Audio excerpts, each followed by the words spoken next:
I look at where the ventilation and air quality conversation is at the moment, and I keep getting this feeling that we're somewhere in 2003 with it still, right? That we don't, there isn't really a lexicon for it yet out within the sector, within the construction and industry, within communities and within the great unwashed, as you say, even within government circles. There's a scientific understanding that this is important and some links to potentially bad outcomes, particularly health. Yeah. So we know we've got to do something about it. And we seem to be at that point, a bit like we were with sustainability at the turn of the millennium, where you're getting some pioneers, you're getting some people starting to understand some of the science, apply it in buildings, start to monitor it and so on. But as of today, we don't have a standard or a regulation for indoor air quality anywhere, right? We're kind of there, a bit like we were in 2003. But it's really hard. Yeah, I mean, that's there's part of the problem. There's a lot of greenwashing.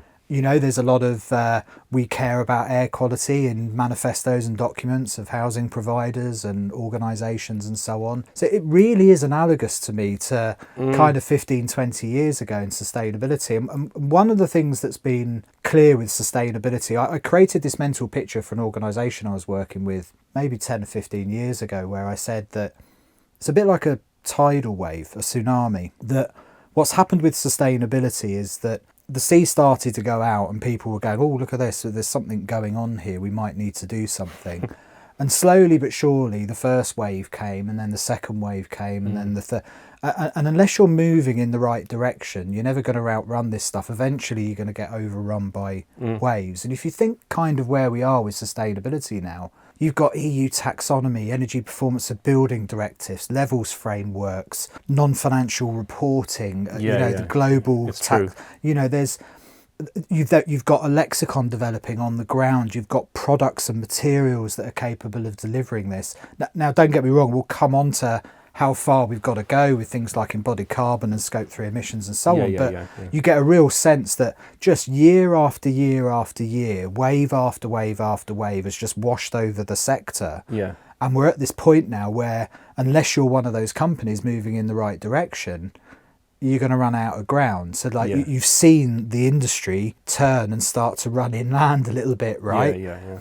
We're just not there in air quality. And that's what's fascinating for me, is that sustainability, air quality is complex, you're right. But I don't know if you remember back around that period, the kind of the natural step type organisations, you know, they were describing the same thing. They were saying, look, sustainability is complicated. Yeah. But we've all got to agree on the basic principles that there's diminishing resources and increasing demand, and somehow we've got to, remember that funnel kind of idea? Yeah, exactly. We've all got to kind of move in the right direction if we're going to win here. Well, this is it. So like, while we have made progress in sustainability, there's a difference between kind of spreadsheet progress and actual progress. I don't want to be too pejorative, because there's great work going on. There's a real risk with a lot of the progress that we have achieved, that it's the risk of accountancy sleight of hand. Can people may be getting the right results for an annual report, but not subjecting it to the scrutiny of actual performance. Sustainability in the round, like if a building doesn't work, it's not a sustainable building.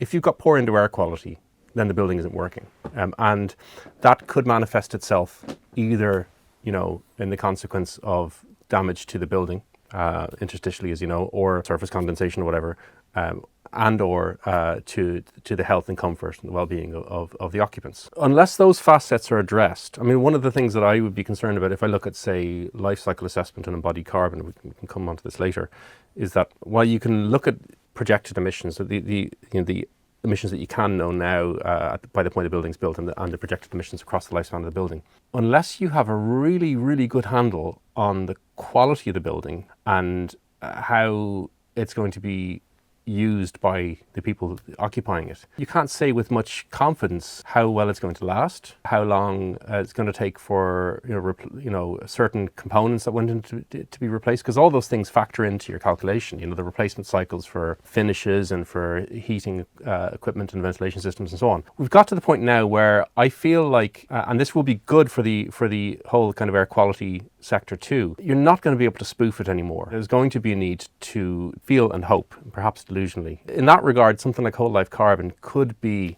the like Trojan horse that could get a lot of other stuff in. But it hinges on the quality of the robustness of how we set the targets for that, to make sure that you don't allow. I mean, look, you know, the first Sterling Prize winning project, which is built 25 years ago, is apparently going to be demolished.